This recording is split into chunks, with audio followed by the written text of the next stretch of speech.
جی سامعین، آپ کا اپنا قاری حاضر ہے ابن صفی کی عمران سیریز کی 18ویں کتاب درندوں کی بستی کی نئی ایپیسوڈ کے ساتھ۔ مجھے امید ہے کہ آپ یقیناً اردو ادب کی اس منفرد تخلیق سے لطف اندوز ہو رہے ہوں گے۔ اگر آپ نے اس سے پہلے والی ایپیسوڈز نہیں سنی تو ہمارے چینل کی پلے لسٹ میں جائیں اور پچھلی تمام ایپیسوڈ سنیں اور اپنے لطف کو دوبالا کریں۔ آئیے سنتے ہیں عمران سیریز کی نئی ایپیسوڈ۔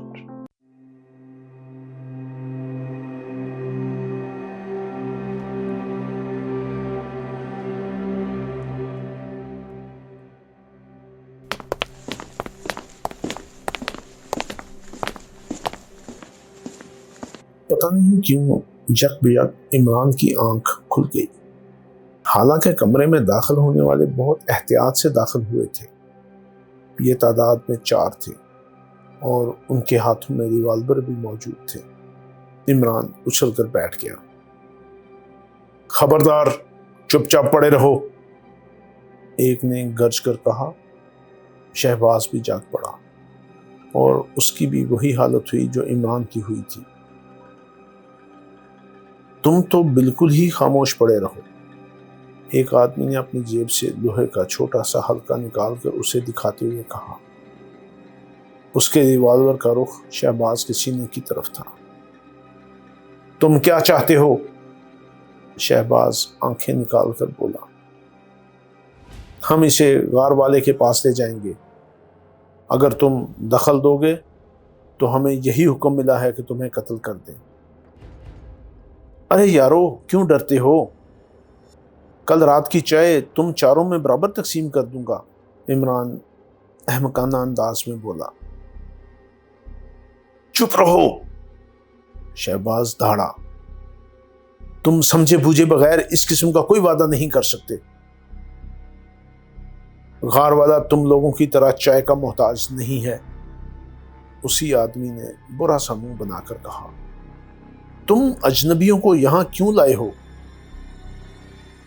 غار والا سفید سوروں کو یہاں کیوں بلاتا ہے؟ شہباز نے گرج کر پوچھا۔ تم غار والے پر اعتراض نہیں کر سکتے، وہ مالک ہے۔ ہمارے ہی ٹکڑوں پر پلنے والا بھکاری آج ہمارا مالک بن گیا ہے، اور تم جیسے خارش زدہ کتوں کا مالک ہوگا۔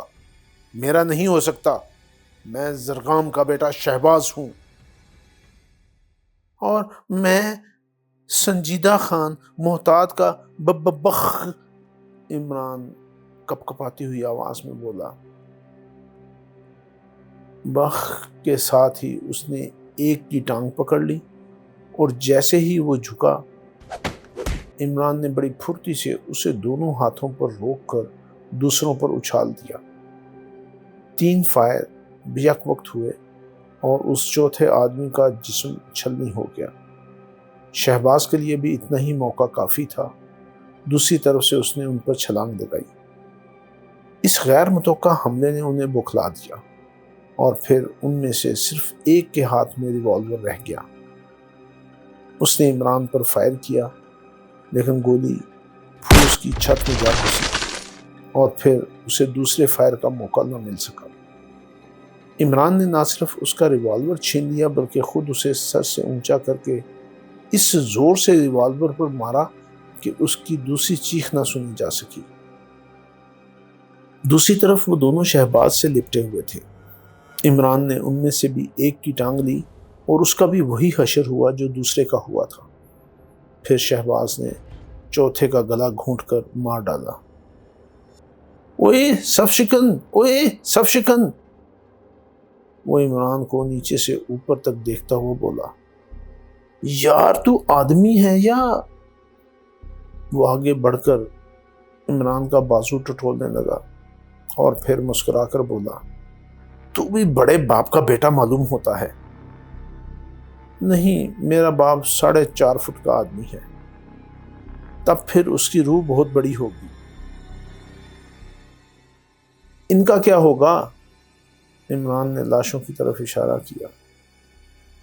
شہباز نے کہکا لگایا، دیر تک ہنستا رہا، پھر بولا۔ میں انہیں شاعر عام پر ڈال دوں گا۔ اور ان لاشوں کے پاس ایک ایک آدمی ڈھول بجا بجا کر کہے گا کہ انہیں زرغام کے بیٹے شہباز نے مار ڈالا ہے، یہ غار والے کے آدمی تھے، ان کے پاس مقدس کٹالیاں تھیں۔ وہ کہے گا کہ زرغام کا بیٹا شہباز ان آسمانی بلاؤں سے نہیں ڈرتا جو غار والے کے قبضے میں ہیں، ایک دن وہ اسے بھی اسی طرح مار کر اس گھڑے میں پھینک دے گا جس میں مردہ مویشی پھینکے جاتے ہیں۔ اس سے کیا ہوگا شہباز؟ میں دراصل اس بستی والوں کے دلوں سے غار والے کا خوف نکالنا چاہتا ہوں۔ ٹھیک ہے، لیکن اگر وہ تمہارے مخالف ہوگے تو؟ مجھے اس کی پرواہ نہیں ہے۔ تم غلطی پر ہو دوست، تمہارا مقابلہ اس آدمی سے ہے جو فرنگیوں کا دوست ہے، اور تم نہیں جانتے کہ فرنگی کتنے مکار ہوتے ہیں۔ میں جانتا ہوں، پھر تمہیں بھی لومڑی کی طرح چالاک اور شیر کی طرح نڈر ہونا چاہیے۔ میں نہیں سمجھا۔ سنو دوست، عمران اس کے شانے پر ہاتھ رکھ کر بولا، میں یہ نہیں کہتا کہ تم شجاعت کے جوہر نہ دکھاؤ، لیکن ذرا احتیاط سے۔ او صف شکن، مجھے یہاں پہیلیاں بوجھنا نہیں آتا۔ صاف صاف کیا کہنا چاہتا ہے؟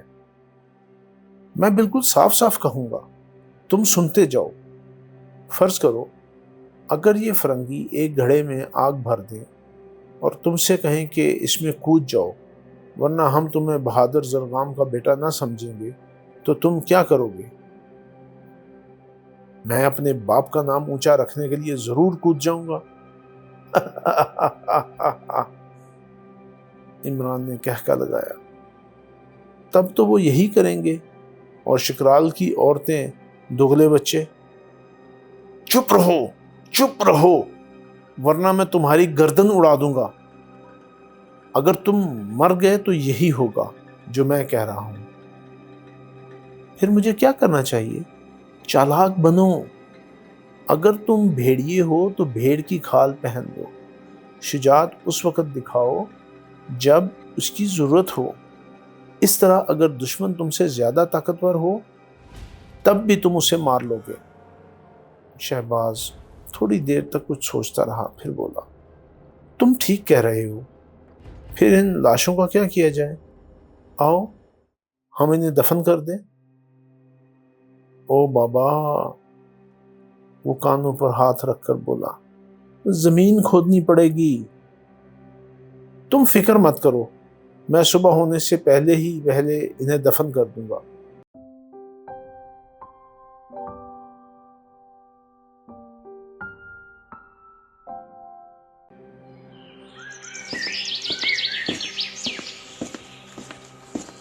دوسری صبح عمران وہیں پہنچ گیا جہاں اس کے ساتھی اور دوسرے قافلے والے مقیم تھے۔ ان کا خوف اب کسی حد تک کم ہو گیا تھا۔ عمران نے وہاں پہنچنے میں جلدی اس لیے بھی کی تھی کہ کہیں قافلے والے بھی اسی قسم کے کسی واقعے سے دوچار نہ ہوئے ہوں جیسا کہ پچھلی رات اسے پیش آ چکا تھا، مگر اسے وہاں کوئی ایسی اطلاع نہیں ملی۔ ایکس2 کے پرانے ماتحتوں نے اسے گھیر لیا۔ یہ بڑی غلط بات ہے عمران، جولیا نے کہا۔ تم ہمیں یہاں چھوڑ کر اس کے ساتھ چلے جاتے ہو؟ کیوں؟ کیا یہاں میری موجودگی ضروری ہے؟ قطعی ضروری ہے۔ اچھی بات ہے، اب میں یہیں رہوں گا۔ جولیا اسے غور سے دیکھ رہی تھی۔ عمران نے کچھ دیر بعد کہا، ہمیں بہت محتاط رہنا چاہیے۔ پھر اس نے پچھلی رات کا واقعہ بتاتے ہوئے اس پراسرار غار والے کی کہانی بھی سنائی۔ آہا، جولیا بولی، تو ہم اس سازش کے سرغنہ تک پہنچ گئے ہیں۔ غیر ملکیوں سے اس کے ربط و ضبط کا تو یہی مطلب ہو سکتا ہے۔ ممکن ہے تمہارا خیال صحیح ہو، مگر تم لوگوں کی حفاظت کے لیے میں ابھی تک کچھ نہیں کر سکا۔ تم سب بھی خطرات سے دوچار ہو، پتہ نہیں وہ کب تم پر آ پڑے۔ بستی والے اس پراسرار آدمی سے خوفزدہ ہیں، لہٰذا وہ اس کی مرضی کے خلاف قدم نہیں اٹھائیں گے۔ اگر انہیں اس کا شبہ بھی ہو گیا کہ ہماری وجہ سے ان پر کوئی مصیبت نازل ہو سکتی ہے تو وہ ہمیں فنا کر دینے میں کوئی دقیقہ نہ اٹھا رکھیں گے۔ میں تمہارے خیال کی تائید کرتی ہوں، مگر وہ شہباز کیا بستی والوں پر اتنا بھی اثر نہیں رکھتا؟ اثر تو رکھتا ہے، لیکن وہ آسمانی بلاؤں کے خوف کے سامنے بے حقیقت ہے۔ ہو سکتا ہے کہ وہ شہباز ہی کو مار ڈالیں جس نے غار والے سے جھگڑا مول لیا ہے۔ پھر کیا صورت ہوگی؟ بس یہی کہ ہمیں ہر وقت ہوشیار رہنا چاہیے، عمران نے کہا۔ پھر لیفٹیننٹ چوہان سے بولا، ذرا باربردار مزدوروں کو یہاں بلا لو۔ کیوں؟ کیا اسی وقت کوچ کا ارادہ ہے؟ مجھ سے غیر ضروری سوالات نہ کیا کرو، عمران نے غصیلی آواز میں کہا، اور لیفٹیننٹ چوہان چپ چاپ چلا گیا۔ اب یہاں پہنچ کر ان میں اتنی ہمت نہیں رہ گئی تھی کہ عمران کے حکم سے سرتابی کر سکتے۔ وہ انہیں جس طرح چاہتا استعمال کر سکتا تھا۔ حد یہ ہے کہ تنویر بھی اس کے مقابلے میں حد درجہ بجھا بجھا سا رہتا تھا۔ یہاں پہنچ جانے کے بعد اس نے پھر عمران سے الجھنے کی کوشش نہیں کی تھی۔ تھوڑی دیر بعد باربردار مزدور آ گئے اور عمران نے ان کے سرکردہ سے کہا، اب وقت آ گیا ہے، میرا خیال ہے کہ تم لوگ یہاں کی فضا سے مرعوب نہیں ہوئے ہوں گے۔ ہم پوری طرح تیار ہیں جناب، اور یہ تو وقت آنے ہی پر آپ کو معلوم ہو سکے گا کہ ہم مرعوب ہوئے ہیں یا نہیں۔ سنو، اگر ایسا کوئی وقت آیا تو تم انہیں بہت آسانی سے شکست دے سکو گے۔ ان لوگوں میں منظم طور پر جنگ کرنے کی صلاحیت نہیں ہے۔ یہ جب بھی آئیں گے بکھرے ہوئے بھیڑیوں کی طرح تم پر آئیں گے۔ اس وقت اگر ایک ذرا سا دماغ ٹھنڈا رکھا جائے تو منٹوں میں ان کی ایک پوری رجمنٹ صاف کی جا سکتی ہے۔ کیا سمجھے؟ سمجھ گئے جناب؟ بس اسی لیے بلایا تھا۔ اب تم لوگ جا سکتے ہو، عمران نے کہا۔ ان کے چلے جانے کے بعد جولیا نے حیرت سے کہا، تم ان مزدوروں کو لڑاؤ گے؟ ہاں، کیا کروں جب انہیں لڑنے کے علاوہ اور کچھ آتا ہی نہیں۔ کیا مطلب؟ یہ بہترین قسم کے تربیت یافتہ فوجی ہیں۔ اوہ۔ پھر عمران ڈیلی ولسن کے پاس آیا اور اسے بھی خطرات سے آگاہ کرتا ہوا بولا،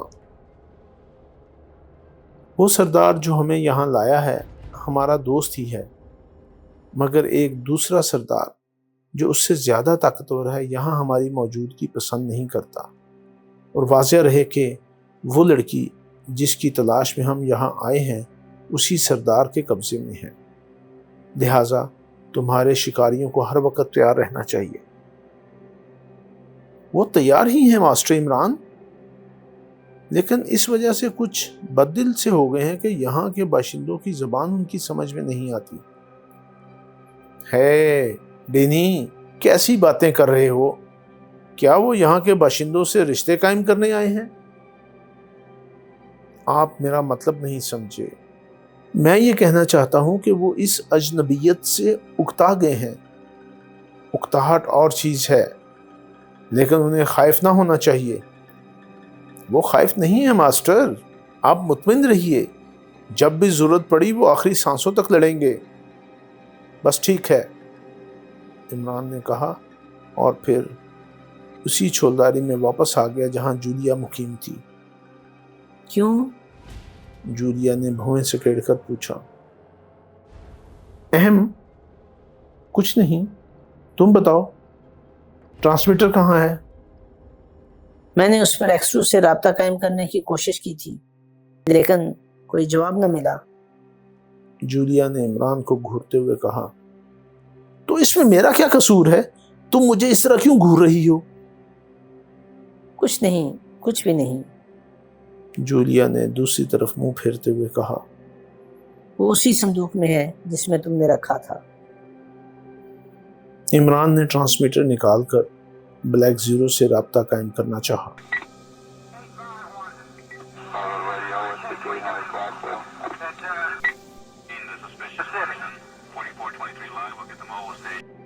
لیکن دوسری طرف سے کوئی جواب نہ ملا، اور پھر یک بہ یک اسے خیال آیا کہیں وہ ان لوگوں کے ہاتھ نہ لگ گیا ہو اور پچھلی رات کا واقعہ اسی کی بنا پر نہ ظہور پذیر ہوا ہو۔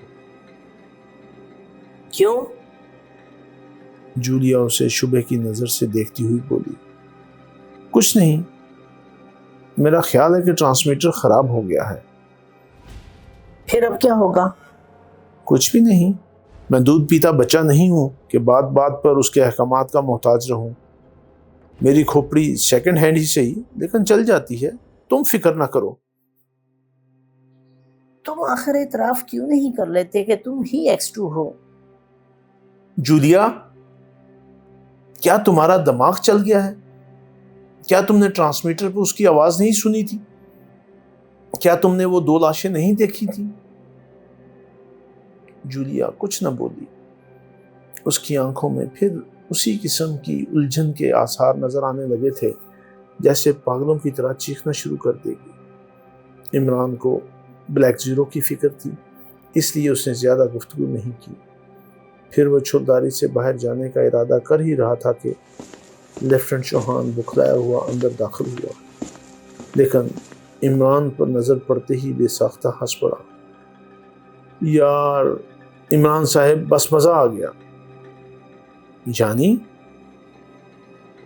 تنویر کو کچھ عورتوں نے گھیر لیا ہے اور اس کا دم نکلا جا رہا ہے۔ بھئی جولیا، اس وقت تو تم اس کی صورت ضرور دیکھ لو تاکہ کچھ دنوں تو سکون سے زندگی بسر کر سکو۔ جولیا مسکراتی ہوئی اٹھی اور عمران بھی باہر نکل آیا۔ حقیقتاً اسے 6 شکرالی لڑکیوں نے گھیر رکھا تھا اور تنویر کا چہرہ ہوا ہو رہا تھا۔ اے تمہارا مقدر تنویر راجا، عمران دانت پر دانت جما کر بولا، مگر تم مرے کیوں جا رہے ہو؟ یہ کیا کہہ رہی ہیں؟ تنویر ہکلایا۔ لڑکیاں دراصل اس سے کہہ رہی تھیں کہ وہ انہیں سر کے بل کھڑا ہو کر دکھائے۔ شاید ان کا خیال تھا کہ اس قافلے کا ہر آدمی سرکس والوں ہی کی طرح کرتب دکھا سکتا ہے۔ ارے تنویر راجا، وہ کہہ رہی ہیں کہ ہمیں سر کے بل کھڑے ہو کر دکھاؤ، اور پچھلی رات تم نے اپنے کرتب کیوں نہیں دکھائے تھے؟ ارے باپ رے، تنویر بھرائی ہوئی آواز میں بولا، خدا کے لیے ان سے پیچھا چھڑاؤ۔ ارے مجھے کیا پڑی ہے کہ خام خواہ دخل دوں؟ تم تو بڑے حسن پرست ہو تنویر راجا، اور مجھے ان میں ایک بھی بدصورت نظر نہیں آتی۔ یار عمران پیارے، انہیں سمجھاؤ، اگر ان کا کوئی مرد ادھر آ نکلا تو میرا کیا حشر ہوگا؟ ارے تنویر میاں، یہ خود ہی مرد بھی ہوتی ہیں، ہمت ہو تو ان میں سے کسی کو آنکھ مار کر دیکھو، تم تو آنکھ مارنے کے ماہر بھی ہو۔ عمران بھائی، تنویر گھگھیایا، کیونکہ اب ان لڑکیوں نے اسے جھنجھوڑنا شروع کر دیا تھا۔ اچھا، اپنا کان پکڑ کر کہو کہ آئندہ عمران سے نہیں اکڑوں گا۔ تنویر نے اپنا کان پکڑ کر کہا، آئندہ عمران سے نہیں اکڑوں گا۔ اس کی آواز میں بے بسی اور گھبراہٹ تھی۔ پھر عمران نے انہیں سمجھا بجھا کر بدقت وہاں سے ہٹایا۔ بدقت یوں کہ خود اسے تنویر کے عوض سر کے بل کھڑا ہونا پڑا۔ جولیا بے تحاشا تنویر کا مذاق اڑا رہی تھی۔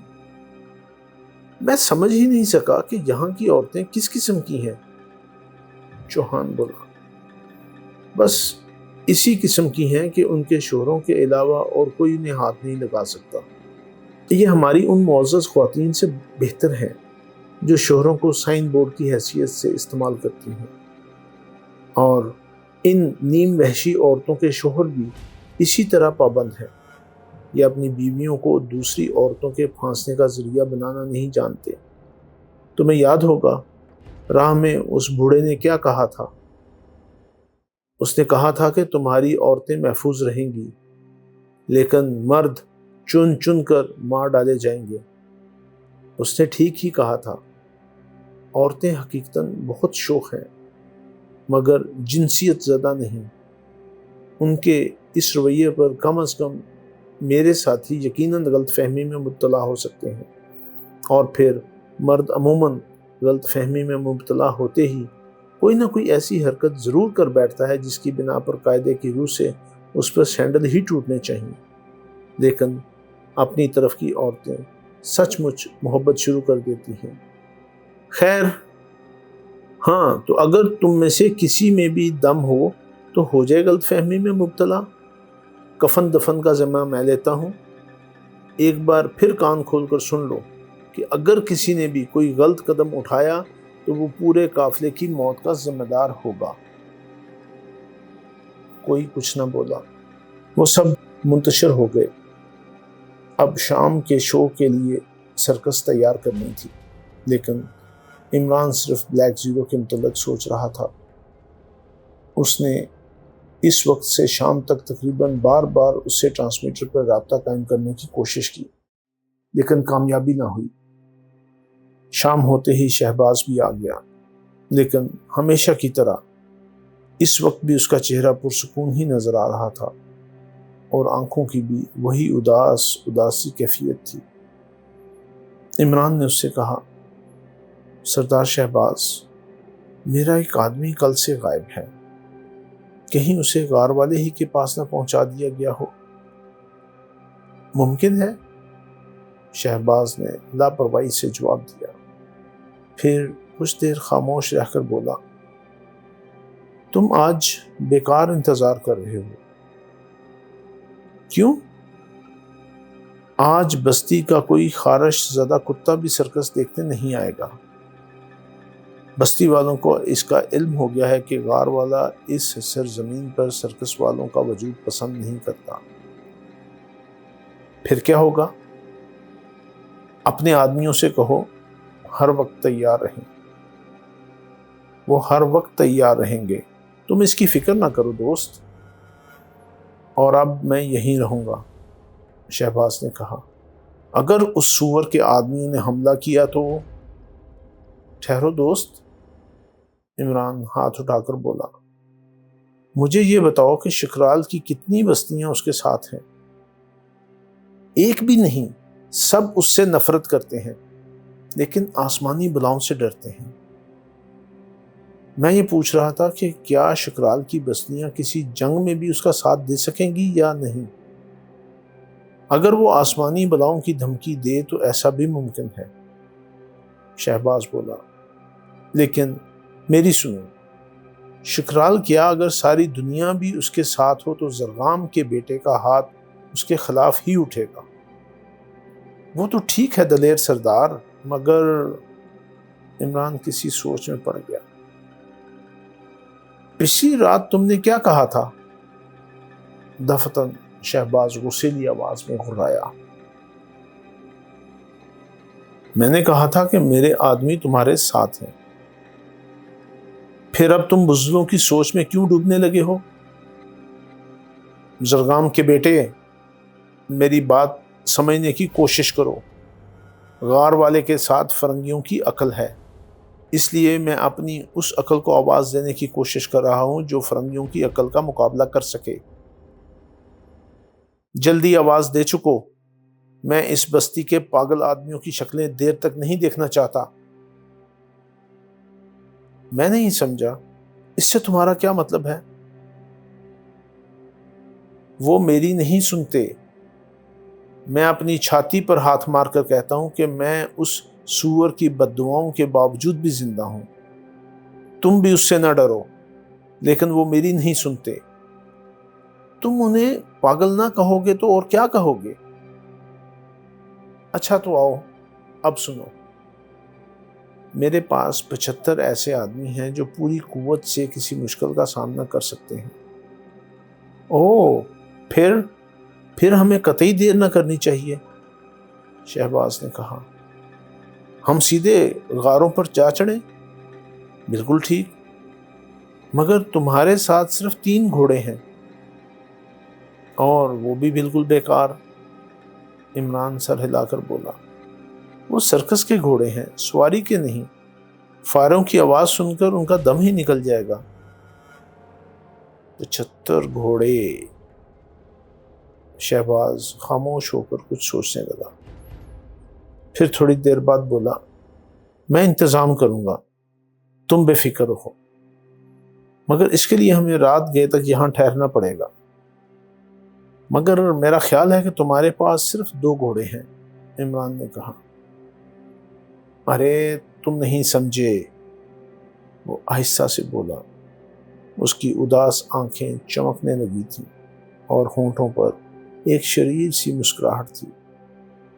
وہ چند لمحے اس انداز میں خاموش رہا جیسے ہنسی ضبط کرنے کی کوشش کر رہا ہو، پھر بولا، میں ان پاگلوں کے لیے آسمانی بلا بن جاؤں گا جو اس سور سے ڈرتے ہیں۔ اب تم مجھے پہیلیاں بجھانے لگے، عمران نے اکتا کر کہا۔ سنو، میں ان سبوں کے استبل خالی کرا دوں گا، وہ گھوڑے بھی ساتھ لے چلوں گا جن کی ضرورت نہ ہو۔ بہت اچھے، عمران نے اس کے شانے پر ہاتھ مار کر کہکا لگایا۔ ہاں، اب تمہاری عقل بھی فرنگیوں کے عقل کا مقابلہ کرنے کے قابل ہوتی جا رہی ہے، لیکن یہ تو سوچو اگر اس سے پہلے ہی ہم پر حملہ ہو گیا تو؟ شہباز پھر سوچ میں پڑ گیا۔ عمران بھی خاموش ہو گیا تھا۔ کچھ دیر بعد شہباز بولا، اچھا تو سنو، تم اپنے آدمیوں سے کہو کہ وہ تیار ہو جائیں، اندھیرا ہوتے ہی میں انہیں ایک محفوظ مقام پر لے جاؤں گا، مگر تمہارے ساتھ 4 عورتیں بھی ہیں، تم انہیں میرے مکان میں چھوڑ سکتے ہو۔ کیا وہ وہاں محفوظ ہوں گی؟ قطعی محفوظ رہیں گی، یہاں عورتوں پر کوئی ہاتھ نہیں اٹھاتا۔ پھر ان عورتوں کے ساتھ کسی مرد کو بھی چھوڑنا پڑے گا۔ ہاں چھوڑ دو، لیکن اس سے دوبارہ ملاقات وہیں ہو سکے گی دوسری دنیا میں۔ شاید عورتیں تنہا رہنے پر تیار نہ ہوں، پھر ان سے کہو کہ ایک دوسرے کو گولی مار دیں، کیوں نہ انہیں بھی ساتھ لے چلیں؟ ضرور لے جاؤ، لیکن اس صورت میں زرغام کا بیٹا تمہارے ساتھ نہیں ہوگا۔ تم نہیں جانتے ایسے مارکوں میں عورتوں کو ساتھ لیے پھرنا ہم شکرالیوں کے لیے کتنی بڑی گالی ہے۔ اوہ، ایسا بھی ہے۔ سنجیدہ خان محتاط کے بیٹے، تم باتوں میں بہت وقت برباد کرتے ہو۔ ٹھہرو دوست، تم یہی ٹھہرو، میں اپنے ساتھیوں کو تیاری کا حکم دے کر ابھی واپس آتا ہوں۔ عمران سیدھا جولیا کی چھلداری میں آیا اور اسے حالات سے آگاہ کرنے کے بعد بولا، مناسب یہ ہے کہ تم ان 3 لڑکیوں کے ساتھ شہباز کے مکان پر قیام کرو۔ یہ ناممکن ہے، ضد نہ کرو ورنہ تمہارے انجام پر مجھے بھی افسوس ہوگا۔ میں کیا بتاؤں، اگر مجھے یہ علم ہوتا کہ ہم اتنی آسانی سے شکرال میں داخل ہو سکیں گے تو میں اتنا لمبا چوڑا ڈھونگ کبھی نہ رچاتا، یعنی مطلب یہ کہ عورتوں کو ساتھ نہ لاتا، مگر اب بہتری اسی میں ہے کہ میرے کہنے کے مطابق عمل کرو۔ کبھی نہیں، جولیا پاگلوں کی طرح بولی۔ تم لڑکیوں کو وہاں بھیج دو، میں ہرگز نہیں جاؤں گی۔ تم مجھے اس طرح تنہا نہیں چھوڑ سکتے۔ میں ایکسٹرو کا حکم ماننے سے بھی انکار کر دوں گی، البتہ تم مجھے گولی مار دو جیسا کہ اس وحشی نے کہا ہے۔ تمہاری وجہ سے حالات پیچیدہ ہو جائیں گے، عمران مایوسانہ انداز میں بولا۔ میں صرف اس وجہ سے تمہیں ان لڑکیوں کے ساتھ چھوڑنا چاہتا تھا کہ تم انہیں اپنے کنٹرول میں رکھو۔ ہم انہیں اپنے ساتھ لائے ہیں، اس لیے ان کی حفاظت ہم پر لازم ہے۔ تم ان لڑکیوں کے لیے مجھے یہاں چھوڑ رہے ہو؟ جولیا نے شکایت آمیز اور محبوبانہ انداز میں کہا۔ ارے باپ رے، عمران نے اردو میں کہا اور پھر انگریزی میں بولا، تم ایک ذمہ دار آفیسر ہو جولیا، اس سفر میں ضرور مجھے تم پر حاکم بنایا گیا ہے، لیکن اس کے بعد تمہارے مقابلے میں میری حیثیت بھی وہی ہوگی جو دوسروں کی ہے، لہٰذا تمہیں ایسی غیر ذمہ دارانہ گفتگو نہ کرنی چاہیے۔ تم اگر اس کا اعتراف کر لو کہ تم ہی ایکس2 ہو تو شاید میں اس پر تیار بھی ہو جاؤں۔ میں ایک غلط بات کا اعتراف کیسے کر لوں؟ خیر، اگر تم اس پر تیار نہیں ہو تو میں تمہیں مجبور نہیں کروں گا۔ وہ اس کی چھولداری سے نکل کر بہنی کی طرف چلا گیا۔ جی سامعین، آپ نے عمران سیریز کی نئی ایپیسوڈ سنی۔ مجھے یقین ہے کہ آپ ضرور اس سے محظوظ ہوئے ہوں گے۔ آپ کا قاری آپ سے اجازت چاہتا ہے، مگر جانے سے پہلے ہمارے چینل کو ضرور سبسکرائب کریں، اپنے دوستوں اور دیگر حلقہ احباب میں بھی اسے شیئر کریں۔ ملتے ہیں کچھ دیر کے بعد نئی ایپیسوڈ کے ساتھ۔